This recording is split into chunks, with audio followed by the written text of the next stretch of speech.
نحمده ونصلي على رسوله الكريم اللهم صل على سيدنا ومولانا محمد النبي الأمي وعلى آله وأصحابه وبارك وسلم۔ میرے معزز خواتین و حضرات، کل کے درس میں اللہ جل شانہ کے بارے میں بات چل رہی تھی کہ اللہ جل شانہ ہر جگہ موجود ہے اور تمام جہتوں سے پاک ہے۔ اس کی کچھ مثالیں بطور تفصیل عرض کی تھی، لیکن اس دنیا کے اندر جہاں عقل مند لوگ رہتے ہیں وہاں بے وقوفوں کی بھی کمی نہیں ہے۔ اس لیے بے وقوف لوگ بے وقوفوں والے سوال کرتے ہیں، جبکہ ان کا سوال گستاخانہ ہوتا ہے۔ انہیں یہ بھی پتہ نہیں چلتا کہ ہم نے یہ سوال کر کے اجر کمایا ہے یا آخرت کی ہم سزا کے مستحق ہوئے۔ ہمارے دوستوں میں سے مولانا محمد الیاس گمن دامت برکاتہم فرماتے ہیں، اسی طرح میں ایک جگہ یہ گفتگو کر رہا تھا کہ اللہ جل شانہ ہر جگہ موجود ہے۔ ایک بے ادب گستاخ کہنے لگا، کیا اللہ بیت الخلاء کے اندر بھی موجود ہیں؟ الیاذ باللہ۔ دیکھیے کتنے بے ادب اور منہ کھول کے منہ پھاڑ کے ایک سوال کر دیا، یہ بھی معلوم نہیں کہ یہ لفظ کہنا بھی چاہیے تھا یا نہیں۔ اب مولانا فرماتے ہیں کہ اگر میں نہ کر دیتا کہ نہیں تو پھر وہ یہ کہتا آپ نے تو کہا تھا کہ اللہ ہر جگہ موجود ہیں، پھر یہ دعویٰ ٹوٹ گیا۔ اور اگر میں کہتا ہوں کہ ہیں تو یہ گستاخی ہے، بے ادبی ہے۔ ایک مسلمان کیسے کہہ سکتا ہے کہ اللہ بیت الخلاء میں ہے؟ تو مولانا فرماتے ہیں کہ میں نے سمجھانے کی غرض سے اس سے پوچھا کہ آپ کو کچھ قرآن کی صورتیں یاد ہیں؟ وہ کہنے لگا جی مجھے پورا قرآن یاد ہے، میں تو حافظ ہوں۔ میں نے کہا اچھا یہ بتاؤ آپ کے سینے میں قرآن محفوظ ہے؟ کہتا جی محفوظ ہے۔ موجود بھی ہے؟ کہتا موجود نہیں ہے۔ میں نے کہا عجیب بات ہے، جو چیز موجود نہیں ہے وہ محفوظ کیسے ہوگی؟ میں نے کہا دیکھیں، میں یہ کہتا ہوں کہ میری جیب میں پیسے نہیں ہیں لیکن محفوظ ہیں، یہ بات عقل کے خلاف ہے۔ ایسی تم نے جو کہا کہ میرے سینے میں قرآن محفوظ ہے، موجود نہیں ہے، یہ بھی عقل کے خلاف ہے۔ کہتا ہاں جی میرے سینے میں قرآن موجود بھی ہے اور محفوظ بھی ہے۔ میں نے کہا اچھا تم سے دوسرا سوال پوچھتا ہوں، کیا قرآن پاک کو بیت الخلاء میں لے کر جانا جائز ہے؟ کہتا جی نہیں۔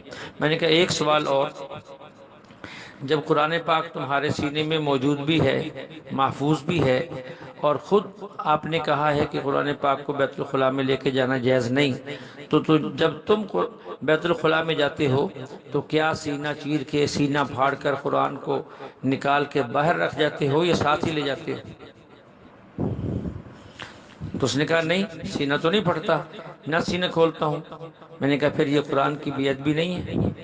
اس نے کہا، کہنے لگا جی بات یہ ہے میرے سینے میں قرآن موجود ہے، قرآن محفوظ ہے، لیکن اس قرآن کا جسم موجود نہیں ہے، وہ جسم سے پاک ہے۔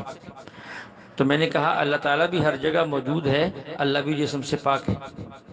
جو قرآن ہمارے سامنے موجود ہے چھپا ہوا، جس کا وجود ہے، اس کو بیت الخلاء میں لے کر جانا بے ادبی ہے، لیکن جو حافظ کے سینے میں ہے اس کو لے کر جانا بے ادبی نہیں، کیونکہ اس کا جسم نہیں ہے، وہ جسم سے پاک ہے۔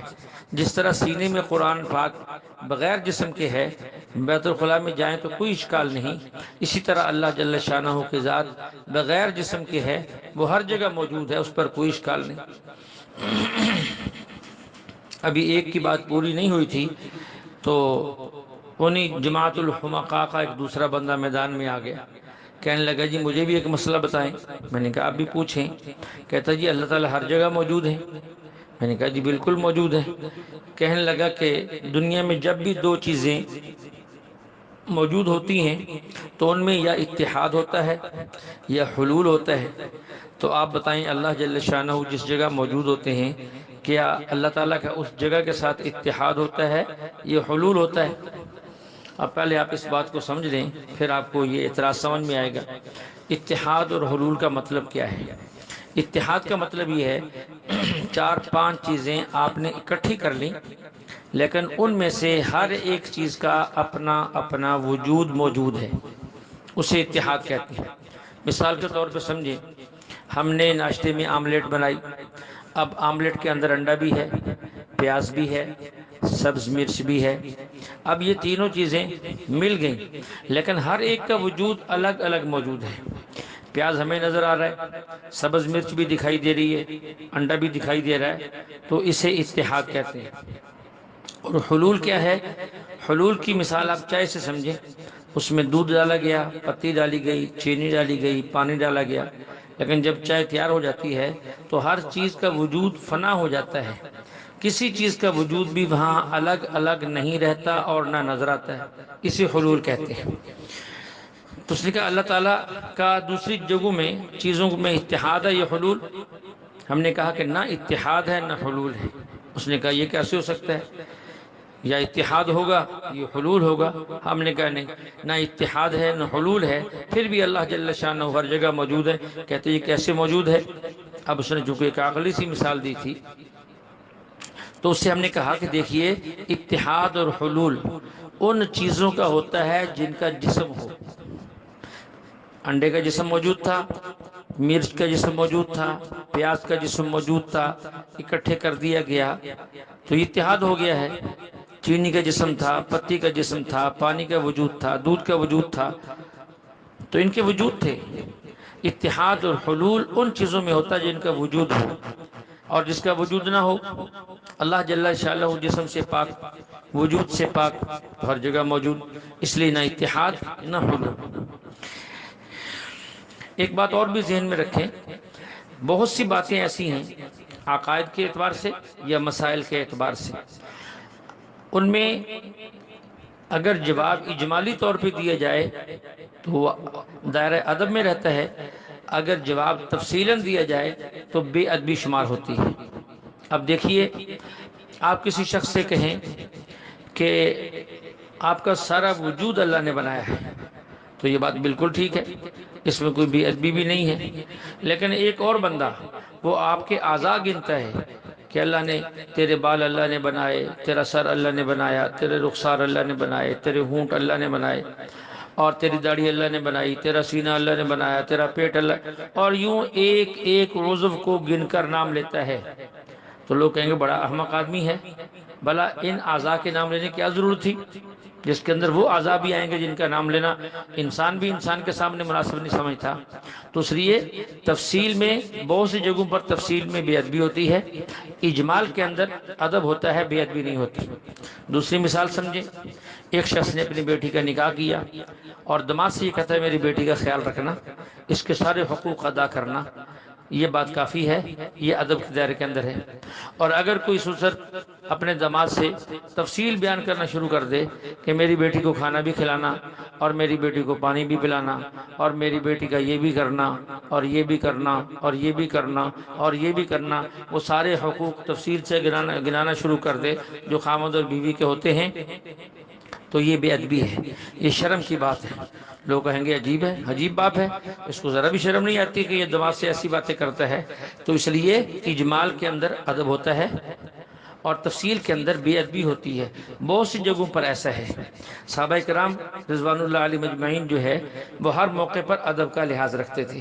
حضرت علی رضی اللہ عنہ حضور علیہ السلام کے داماد ہیں، آپ کی بیٹی حضرت علی کے گھر میں ہے، تو حضرت علی رضی اللہ عنہ کو ایک مسئلہ تھا کہ کثرت سے مزی گرتی تھی، تو انہوں نے بجائے اس کے کہ میں خود مسئلہ پوچھوں، یہ بے ادبی بھی ہے اور حیا کے بھی خلاف ہے، خود نہیں پوچھا بلکہ کسی اور کو بھیج کر پوچھا کہ ویسے مطلقاً مسئلہ پوچھ کر آؤ، میرا نام نہیں لینا، کہ اگر کسی کو یہ مرض ہو تو اس مرض کی وجہ سے وضو ٹوٹتا ہے یا غسل ٹوٹتا ہے۔ اب دیکھیے یہ ادب کا دائرہ ہے۔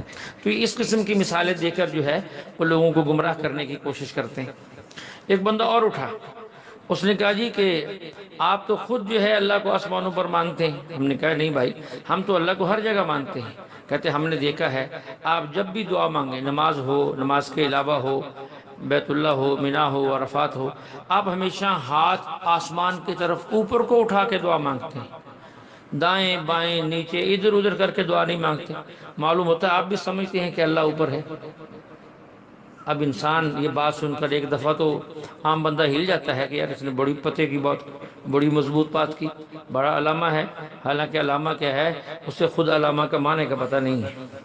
اب دیکھیے ہم نے پہلے عرض کیا ہے کہ اللہ تعالیٰ تمام جہتوں سے پاک ہے، جتنی 6 جہتیں ہوتی ہیں، سامنے، پیچھے، دائیں، بائیں، نیچے اور اوپر، اللہ 6 کی 6 جہتوں سے پاک ہے۔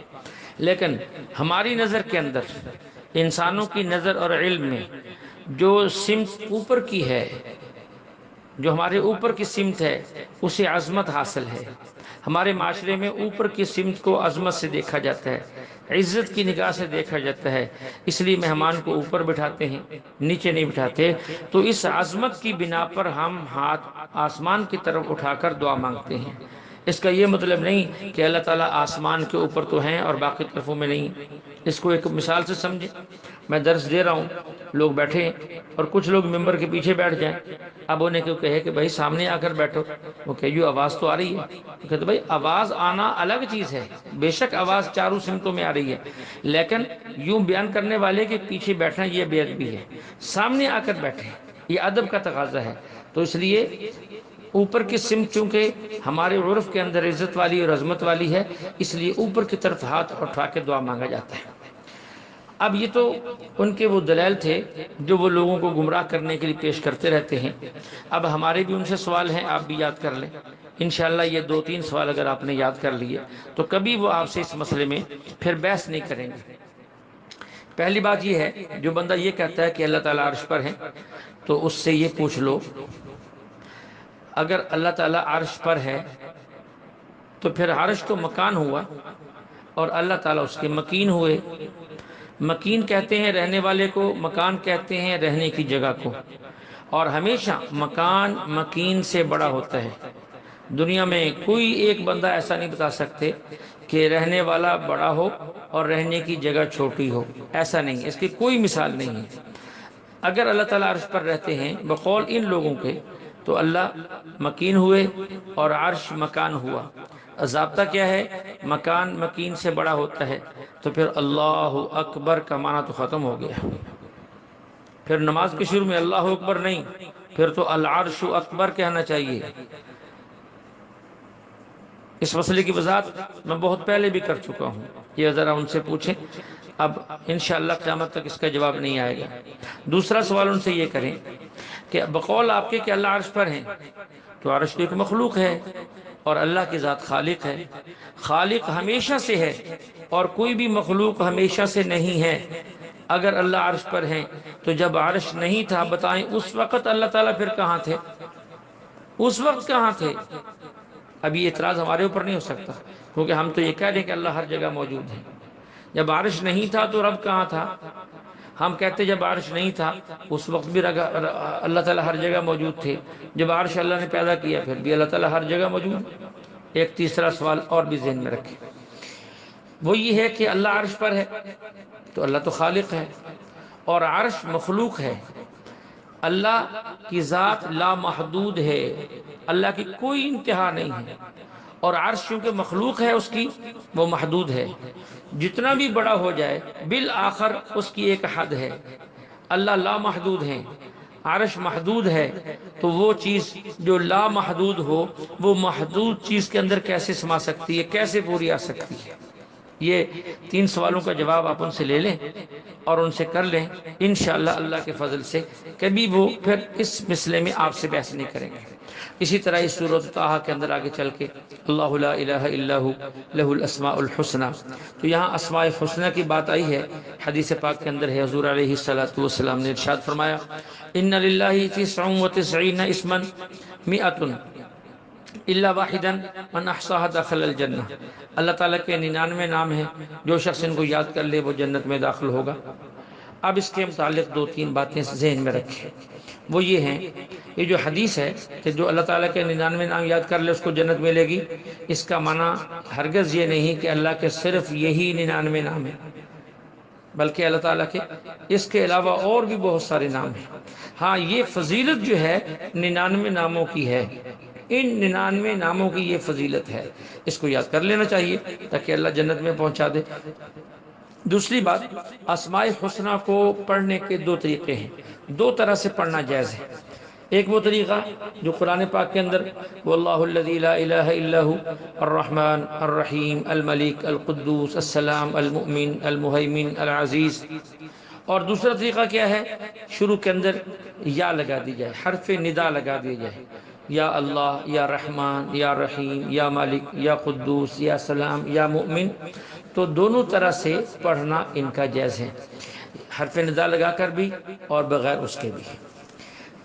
تیسری بات یہاں یہ سمجھیں اور پورے غور سے سمجھیں، اللہ تعالیٰ کے وہ نام جو قرآن مقدس میں اور احادیث مبارکہ میں ثابت ہیں، ان ناموں سے اللہ تعالیٰ کو پکارنا بالکل جائز ہے، اس میں کوئی شک و شبہ نہیں۔ اور جو نام قرآن کریم اور احادیث مبارکہ میں نہیں ہیں، بلکہ بہت سارے لوگ اپنی اپنی زبانوں میں اللہ کے لیے کوئی لفظ استعمال کرتے ہیں، تو اب اس لفظ کا استعمال جائز ہے یا نہیں، اس مسئلے کو اچھی طرح ذہن نشین کر لیں۔ اگر وہ لفظ ایسا ہے جو ان لوگوں کے ہاں اللہ تعالیٰ کی ذات کے لیے متعین ہے، تو اس لفظ کو بول کر اس سے صرف اللہ کی ذات ہی مراد ہوتی ہے، اگرچہ وہ عجمی لفظ ہو یا کسی بھی زبان کا لفظ ہو، تو وہ لفظ اللہ کے لیے استعمال کرنا جائز ہے، اس میں کوئی شک و شبہ نہیں۔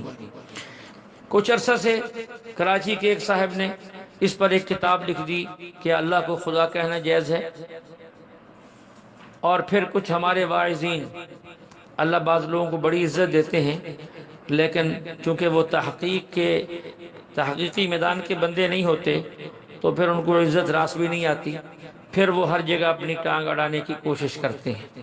ایک ہمارے بڑے واعظ، اللہ ان کو ہدایت دے اور ہدایت پر ثابت قدمی عطا فرمائے، انہوں نے بھی یہ کہنا شروع کر دیا کہ خدا نہیں کہنا چاہیے، اس پر لمبا چوڑا بیان کر دیا ہے، تو یہ بات غیر مناسب ہے۔ اور اسی طرح اپنے اجتہادات شروع کر دی ہیں۔ دیکھیے، صحابہ کے مناقب بیان کیے جائیں، کسی کو اشکال نہیں، اہل بیت کے مناقب بیان کیے جائیں، یقیناً جنت ملے گی، لیکن حضرت علی رضی اللہ عنہ، حضرت حسن رضی اللہ عنہ، حضرت حسین رضی اللہ عنہ، حضرت فاطمہ رضی اللہ عنہ، اہل بیت کے مناقب بیان کریں، ایک نہیں ہزاروں کریں، سینکڑوں کریں، انشاءاللہ یہ طریق جنت ہے، جنت کا راستہ ہے۔ لیکن اہل بیت کے مناقب کرتے ہوئے درمیان میں انداز یہ اختیار کرنا کہ دوسرے صحابی کو نیچے دکھایا جائے، حضرت معاویہ رضی اللہ عنہ کی توہین کا رویہ اس سے نکلتا ہو یا ان کو بالکل نیچے دکھایا جائے، تو یہ بات ہمارے اکابر کے طریقے پر نہیں ہے، ان کے راستے سے ہٹ کر بات۔ ایسے ہی صالحین کے واقعات جو ہمارے اکابرین نے لکھے ہیں، فضائل اعمال میں شیخ الحدیث صاحب رحمۃ اللہ نے لکھے ہیں، اب ان واقعات کو بیان کرنا، یہ 30 سال ایک وضو سے نماز پڑھنا کیا ہے، وہ فلاں ستو پھانکنا کہاں ہے، اور یہ کہاں ہے، اور یہ کہاں ہے، تو آدمی کو اپنے وزن اور قد کے مطابق بات کرنی چاہیے۔ کہاں شیخ الحدیث مولانا محمد زکریا رحمۃ اللہ علیہ، اور کہاں ہمارا آج کا واعظ، اسے یہی پتہ نہیں کہ جن کی یہ کتاب سناتے سناتے میں یہاں تک پہنچا ہوں، اللہ نے مجھے پہنچایا، آج وہ اسی پر اعتراض کر رہا ہے اور اسی کا تنزیہ اور مذاق کے انداز سے اس کو بیان کر رہا ہے۔ اللہ مجھے بھی ہدایت دے، سب کو ہدایت دے۔ تو اللہ کو خدا اللہ کی ذات کے لیے استعمال ہوتا ہے۔ ہم جب بھی کہتے ہیں خدا پاک، تو اس سے مراد صرف اللہ کی ذات ہوتی ہے، لہذا یہ حرف متعین ہے اللہ کی ذات کے لیے، اس لیے خدا کہنے میں کوئی حرج نہیں ہے۔ خدا تعالیٰ فرماتے ہیں، خدا پاک فرماتے ہیں، اس کے اندر کوئی حرج نہیں ہے، ذرہ بھر بھی حرج نہیں ہے۔ ایک اور شخص کہنے لگا جی کہ اللہ کو خدا نہیں کہنا چاہیے، لوگوں نے بڑے بڑے دلائل گھڑے ہوئے ہیں، بھائی کیوں نہیں کہنا چاہیے؟ کہتے کہ خدا نہیں کہنا چاہیے، وجہ یہ ہے کہ خدا کی جمع خدایان آتی ہے، حالانکہ اللہ تو ایک ہے، اللہ کئی نہیں ہیں۔ ہم نے کہا عجیب بات ہے، اگر آپ کی یہ دلیل مان لی جائے جو تم نے گھڑی ہے، تو پھر اللہ کو تو رحیم بھی نہیں کہہ سکتے، کیونکہ اس کی جمع رحماء آتی ہے۔ اللہ کو رب بھی نہیں کہہ سکتے، اس کی جمع ارباب آتی ہے۔ اللہ کو الہ بھی نہیں کہہ سکتے، اس کی جمع آلیہتن آتی ہے، تو پھر تو یہ سارے نام نہیں کہہ سکتے ہم۔ عجیب بات ہے۔ ایک اور بندہ آیا، وہ کہنے لگا جی میرے پاس ایک دلیل ہے۔ بھائی کیا دلیل ہے کہ اللہ کو خدا کہنا جائز نہیں ہے؟ کہتا جی خدا عجمی لفظ ہے اور دین عربی زبان میں آیا ہے۔ میں نے کہا اچھا یہ بتاؤ روزانہ کتنی نمازیں فرض ہیں؟ کہتا جی 5 نمازیں فرض ہیں۔ اچھا یہ بتاؤ سال میں کتنے روزے فرض ہیں؟ کہتا جی 1 ماہ کے روزے فرض ہیں۔ میں نے کہا دیکھیے آپ نے خود ہی اپنی دلیل توڑ دی، دین عربی کے اندر ہے اور آپ جو ہے وہ فارسی کے اندر جواب دے رہے ہیں یا اردو کے اندر بات کر رہے ہیں. آپ کو تو یوں کہنا چاہیے الصلوات الخمس فرض، صیام الشہر فرض، یوں کہنا چاہیے تھا. یہ آپ نے 5 نمازیں فرض ہیں، 1 ماہ کے روزے فرض ہیں. یہ کیا ہے؟ دین تو عربی میں ہے بقول آپ کے. آپ روزہ کیوں کہتے ہیں؟ نماز کے لفظ آپ نے کیسے استعمال کیا؟ آپ کو تو صوم اور صلاۃ کے لفظ استعمال کرنا چاہیے تھا. آپ اردو کی الفاظ استعمال کر رہے ہیں. تو میں نے کہا کہ جب عربی میں بات کریں گے تو پھر اللہ اور محمد کہیں گے، جب اردو میں بات کریں گے تو خدا اور خدا کا پیغمبر کہیں گے. عجیب بات ہے، تم جو بات کرو وہ ٹھیک ہے اور ہم جو بات کریں وہ ٹھیک نہیں ہے. ایسا ترازو مت لگاؤ جس کے اندر انصاف نہ ہو. اس لیے ایسی باتیں نہیں، یہ خام خواہ کی دلیلیں ہیں. ان دلیلوں سے ہمیں جو ہے وہ دور رہنا چاہیے. ایک اور بات آپ کو بتاتا چلوں، ایک تفسیر ہے، اس کے لکھنے والا محمد جوناگڑی، احسن البیان اس کی تفسیر ہے. پاکستان میں بھی چھپتی ہے اور جگہوں پر بھی چھپتی ہے. اس کے مقدمے میں صلاح الدین یوسف جو انہی کی جماعت کا فرد ہے، اس نے لکھا ہے کہ ہم نے پوری تفسیر میں جہاں جہاں مولانا محمد جوناگڑی نے لفظ خدا لکھا تھا، ہم نے کاٹ کر وہاں اللہ لکھ دیا ہے. اس لیے کہ لفظ خدا سے شرک کی بو آتی ہے، اس لیے ہم نے وہ مٹا دیا ہے اور لفظ اللہ لکھ دیا ہے تاکہ اس سے شرک کی بو نہ آئے. ہم نے کہا عجیب بات ہے، وہ لکھنے والا تو فوت ہو گیا، چلے تفسیر کو تو آپ نے پاک کر دیا شرک سے بقول آپ کے، لیکن وہ جو اس کا لکھنے والا مر گیا ہے، خدا لکھ کر اس کو شرک سے کیسے پاک کرو گے؟ اس سے شرک کی بو کیسے ختم ہوگی؟ ذرا یہ بات ہمیں سمجھا دی جائے. تو بس اس قسم کی باتیں کرتے ہیں اور مقصود یہ ہوتا ہے کہ اپنا علمی روب جھاڑنا، حالانکہ علم کی ایسے لوگوں کو ہوا بھی نہیں لگی ہوتی. اللہ جل شانہ سے دعا ہے اللہ ہمیں اکابر کے راستے پر اور اکابر کی اتباع کرتے ہوئے حق بات کو پہچاننے کی اور حق بات کو ماننے کی توفیق عطا فرمائے.